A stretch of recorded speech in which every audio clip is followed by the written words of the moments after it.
आप देख रहे हैं मिड कैप मंत्र और मेटल कंपनियों में आज जबरदस्त चमक देखने को मिली है। नंबर्स के बाद हमने देखा है यहाँ पर एक तो इन स्टॉक्स को रिवॉर्ड किया जा रहा है, लेकिन उससे बड़ी जो ट्रिगर पॉइंट है वो ऑफ कोर्स विदेशी बाजारों में जो तेजी बनी है उससे मेटल्स का भी थोड़ा बहुत हौसला बढ़ा है। JSPL Jindal steel and power का क्वार्टर परफॉर्मेंस कैसा रहा, यहाँ से आगे का आउटलुक क्या रहेगा, इस पर हमारे साथ कंपनी के MD VR शर्मा जी जुड़ गए हैं।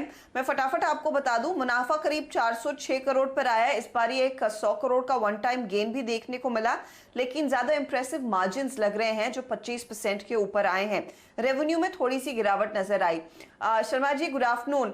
ये जो मार्जिन्स आपके 25% के ऊपर के हैं, मेरे ख्याल में जो रॉ मटेरियल कॉस्ट कम हुआ उसका फायदा आपके हाथ लगा। आगे आने वाली तिमाहियों में क्या इसका फायदा आप एंजॉय कर पाएंगे, क्या मेंटेन कर पाएंगे 25% प्लस मार्जिन को? नमस्कार जी, धन्यवाद आपने मेरे को कॉल किया। और लास्ट ईयर जो हमारा रहा बहुत अच्छा रहा। लास्ट क्वार्टर जो लास्ट तिमाही थी हमारी क्वार्टर की, फोर्थ क्वार्टर जो था, उसमें हमने 310 करोड़ रुपए का PAT हासिल किया और JSPL स्टैंड अलोन में हमने 618 करोड़ का प्रॉफिट किया है, प्रॉफिट आफ्टर टैक्सेस। सो बहुत ही अच्छी परफॉर्मेंस रही। 2014 के बाद 2020 में जो है हमारा PAT पॉजिटिव आया 618 करोड़ पे। और जो आपने बताया कि रॉ मटेरियल प्राइसेस जैसे कम हुई हैं, उसी प्रकार से स्टील प्राइसेस के अंदर भी उसी प्रकार से गतिविधियां रही। लेकिन सबसे अच्छी चीज ये रही कि हम लोग अपना जो एबिटा लेवल है पर टन उसको मेंटेन कर पाए। हमारा एबिटा 22% स्टैंड अलोन बेसिस पे मेंटेन हुआ लास्ट ईयर से, और 21% लास्ट ईयर में हमारा एबिटा लेवल था, वो भी हमने मेंटेन किया।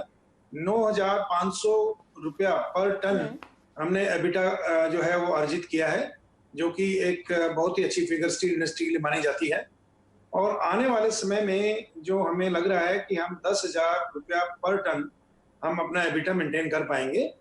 तो ओवरऑल परफॉर्मेंस बहुत अच्छी रही और भारत सरकार की हमें बहुत ही सपोर्ट मिली है।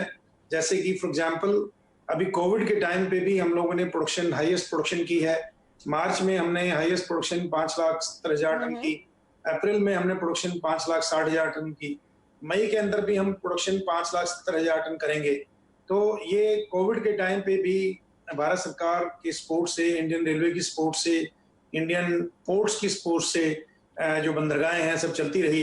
ये जो आप प्रोडक्शन के आंकड़े बता रहे हैं मार्च अप्रैल मई के, ये बताइए कि ये आपकी टोटल कैपेसिटी का कितना परसेंटेज है और फुल कैपेसिटी प्रोडक्शन क्या आप एक्सपेक्ट कर रहे हैं कि सेकेंड हाफ में डेफिनेटली देखने को मिलेगी, और उसके लिए क्या उतनी डिमांड है एट द मोमेंट? ये हमारी कैपेसिटी का अभी 85% है और आने वाले समय में जब हम 100% पे जाएंगे, अभी लास्ट ईयर में हमने 6.3 मिलियन टन स्टील बनाया है हिंदुस्तान में, तो 6.3 मिलियन को अभी हम जंप करके 7 मिलियन टन यानी कि 70 लाख टन से ज्यादा ही प्रोडक्शन करेंगे इस साल के अंदर।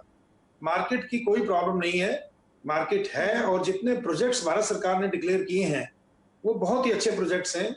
जैसे कि 400 प्रोजेक्ट श्री नितिन गडकरी जी जो मंत्री हैं हमारे, उन्होंने डिक्लेयर किया था कि हम 400 प्रोजेक्ट हम इसमें डिक्लेयर करेंगे इंफ्रास्ट्रक्चर के लिए।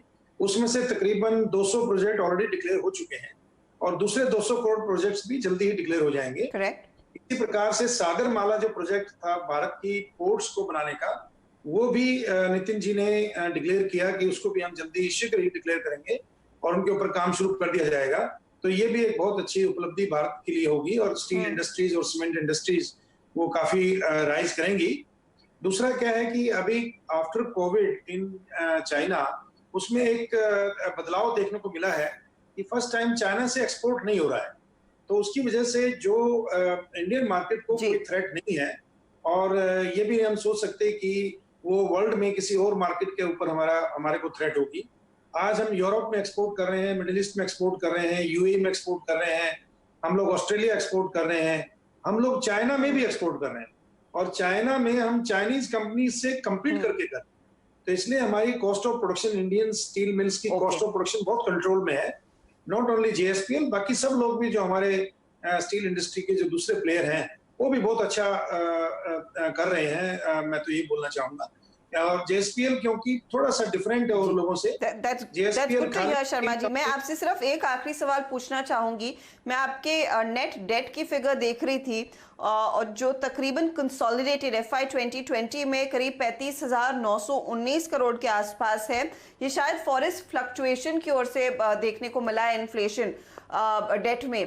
क्या इसे कम करने के लिए आपकी खास कोई पहल होगी FY 21 में? क्या कुछ खुलासा कर पाएंगे? जी, पहली बात तो ये है कि JSPL इंडिया में जो हमारा जो टोटल बर्डन है वो करीब 18,000 करोड़ है और बाकी ओवरसीज का है और कुछ हमारे जो फॉरेन लेंडर्स का जो पैसा हमको देना है। तो हमें 5,000 करोड़ रुपया इस फाइनेंशियल ईयर में हमें करना ही कम है। हो सकता है हम 30,000 करोड़ से नीचे इसको ले आए। बाकी कुछ हमारी डाइवेस्टमेंट के प्लान चल रहे हैं। कहीं ना कहीं अगर जो हमारे कुछ ऐसी एसेट्स हैं जिसको हम डाइवेस्ट कर सकते हैं ओवरसीज में, तो उसको डाइवेस्ट करके हम अपने जो ओवरऑल डेट है हम उसको 3 साल में टोटल डेट को 15,000 करोड़ रुपए में लाने की चेष्टा कर रहे हैं।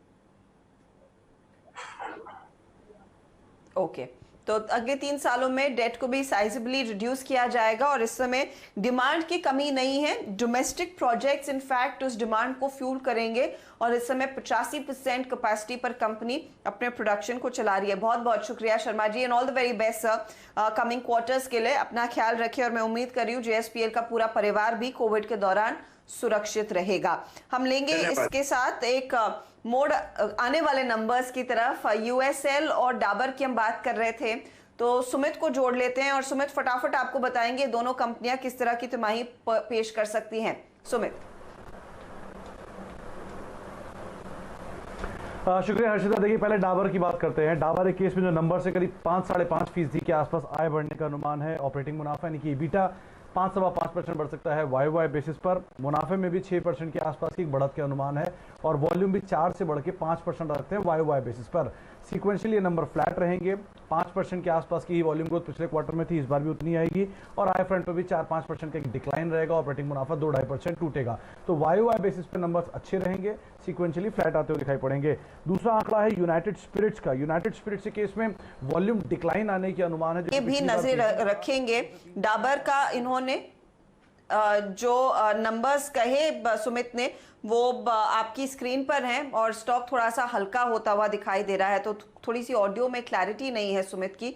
आगे उनको जोड़ेंगे ज़रूर, इन सब पर बातचीत होगी।